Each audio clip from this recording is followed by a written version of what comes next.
welcome back to my channel. Time to get spooky. So February is Women in Horror Month, a month-long celebration of the badass females that exist in the horror genre. So to honor the powerful women that carry the genre on their back, I decided to make a list of my favorite women in the genre. Did yours make the list? Stay tuned to find out. First up is Erin from You're Next. In You're Next, Erin accompanies her boyfriend to his family's anniversary dinner, and things go terribly wrong when three masked killers crash the party. Little do the killers know that Erin was raised by a survivalist doomsday prepper father, so she's pretty resourceful. I love Erin because she's strong and she can take care of herself. Not only is Erin a loyal and compassionate partner, she's fearless. She also doesn't let a man walk all over her, which audiences can see later on in the film when, spoiler, it's revealed that her boyfriend and his brother actually set up the whole thing. Erin doesn't let that shit fly, and for that, I respect her. Next is Grace from Ready or Not. Ready or Not follows as Grace marries into an eccentric and wealthy family that has a penchant for playing games. On her wedding night, Grace must play a game of hide and seek with her new family, and she learns that there's some deadly consequences. I love Grace because she's genuinely a good person. She has an amazing sense of humor, and she's just in love, man. She just wants to have a happy life with her new husband who she adores. She wants to belong to this family, and she quickly learns that that's not so easy. When Grace finds herself in a horrifying situation, she initially freaks out, as one does, but she quickly gathers herself together and she starts thinking quickly on her feet. Similar to Erin in You're Next, Grace is very resourceful and she knows how to adapt quickly to her given situation. I think Grace's adaptability stems from her rough childhood and upbringing where she likely lacked stability, and that really benefited her in this situation. Plus, her wedding dress was to die for. Next up is Jeryline from the 1995 horror film Demon Knight. In Demon Knight, a stranger shows up to an old church that is currently acting as a boarding house to a group of misfits. A demon is close on his tracks, and he's after an ancient key that will unleash the apocalypse. Similarly to the stranger who arrives earlier in the film, Jeryline is an anti-hero. She has a troubled past, but that allows her to connect with the stranger in a way that no one else can, and it changes her life forever. It also allows her to handle this situation in a way that nobody else can.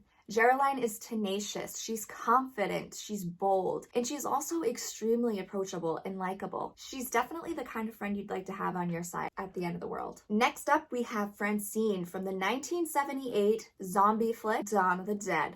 George A. Romero's Dawn of the Dead follows a group of survivors who take shelter in a shopping mall as the world is overrun with zombies. Francine stands out to me the most in this film because she's surrounded by a group of loud, opinionated, strong men, but she makes sure her opinion and voice is heard too. She's not afraid to step up to these guys and tell them how she feels, what she thinks. She's extremely smart and resourceful as well. Plus, Francine is pregnant, and being pregnant in the apocalypse is pretty daunting. However, Francine, she doesn't let that really affect her. She almost welcomes the challenge and she's up for it. She likes to face them head on. She is not afraid to back down. Francine is the level-headed one of the group that you definitely need on your side in the apocalypse. Next up is Jessica from the 2020 horror film Alone. Alone follows a widower named Jessica who soon finds herself prey to a cold-blooded serial killer while on the road. Alone was a thrill ride. It was super entertaining, and most of that is due in part to Jessica. Jessica is put through the ringer. She's battered, she's bruised, she's literally being hunted by a serial killer, and she is out in the middle of nowhere and has to basically fend for herself. However, despite all these challenges, the odds seem stacked against her. She still fights. She never gives up, even when she loses the upper hand in the situation, which happens a lot throughout the film. What I like most about Jessica is she's smart. She makes all the right decisions, especially when she first encounters this guy on the side of the road. She doesn't open her doors to strangers. She doesn't get out to help anybody on the side of the road. And she still finds herself in a dangerous situation. Jessica is a fighter, and she can truly handle her own against a dude that thinks women are just weak and objects to be played with. There's an incredible fight scene in the film between Jessica and the serial killer, and it's hard not to shout with joy when you watch it. Jessica makes this guy realize that he picked the wrong woman to mess with. I love watching Jessica's growth throughout this film. In the beginning, she's kind of meek and timid, and then we really just watch her blossom into this warrior by the film's end. All I know is this: if I was taking a road trip across the country, I'd want Jessica as my passenger.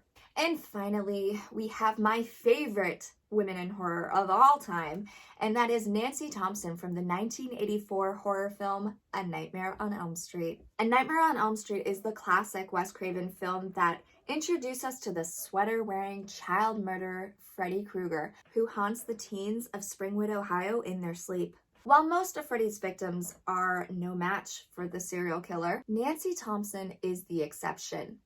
Nancy is powerful, she's tough, and she's not afraid to back down from a fight. Watching Nancy stand up to pretty much everyone, her mom, her dad, and especially Freddy, is super rewarding to watch. It's empowering to see Nancy's strength in the darkness. When Nancy turns her back on Freddy and tells him that he's shit, that he's nothing, it's almost euphoric. Her spirit and self-assurance is so admirable, and her unwillingness to give up in the darkest of situations is super encouraging. Nancy is the perfect model to have in your life. If you're ever going through a difficult situation, just stop and ask yourself, what would Nancy Thompson do? And there you have it. Those are my favorite women in horror. Did your favorites make the list? Let me know down below. I'll leave all my social links down below so we can connect on Instagram, Twitter, and become spooky besties.